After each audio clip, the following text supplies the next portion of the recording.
Now we're going to talk about the factored form of a polynomial. When a polynomial is in standard form, it's easy to determine the end behaviors and the potential number of direction changes. But when a polynomial is in factored form, it's also very easy to locate the solutions or the zeros of this polynomial. So let's take a look at an example. F of x equals x plus 1 times x minus 2 times x minus 4. Now, these are all linear terms, and we call them linear terms, in a polynomial, because if you look at each set of parentheses, the degree of the x inside the parentheses is just 1.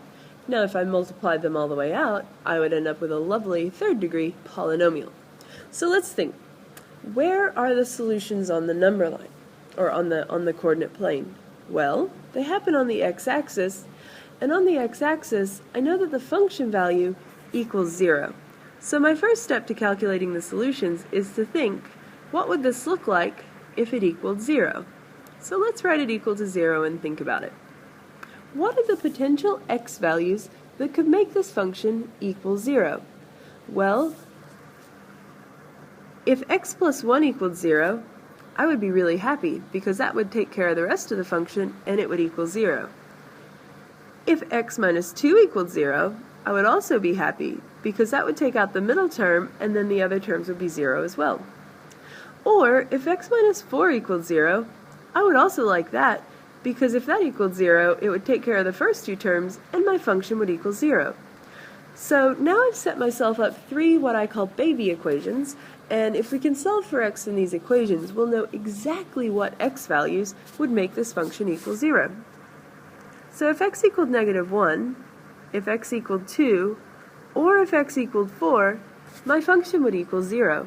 So these are the solutions. These 3 x values are the solutions of this polynomial.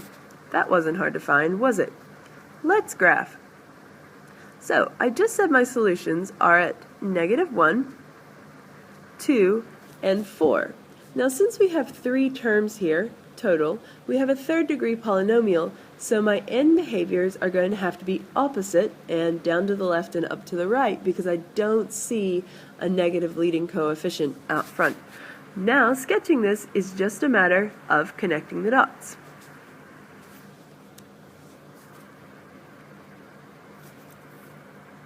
The y-intercept is easy to find as well if we want to be a little bit more precise.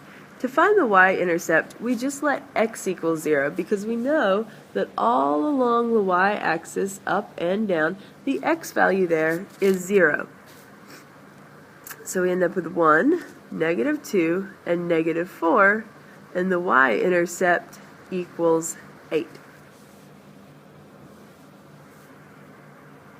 Why does this work? This works because of something really useful called the zero product property.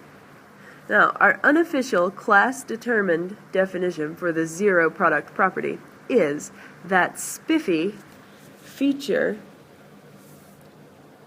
that when several items are multiplied together and equal 0, one of those items already has to equal 0.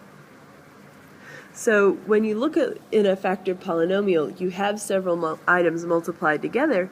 If one of those equaled 0, you would be happy to find your solution, and this is known as that zero product property.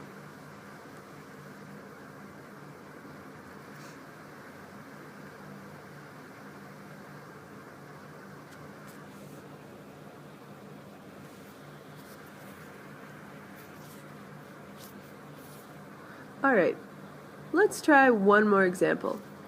Let's find the zeros and sketch x plus 3 times x minus 2 times x minus 4. This beautiful 4th degree polynomial in factored form.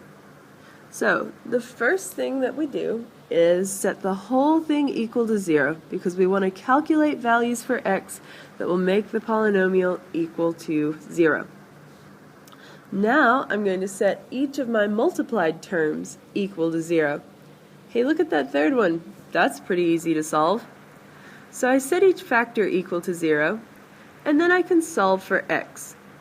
This tells me my x values and what's going to make this, or where this polynomial is going to equal 0. I locate those points on a graph. Now, since I don't have a negative leading coefficient, but I do have an even degree polynomial, my end behaviors are going to point up, and from then on it's just a matter of connecting the dots.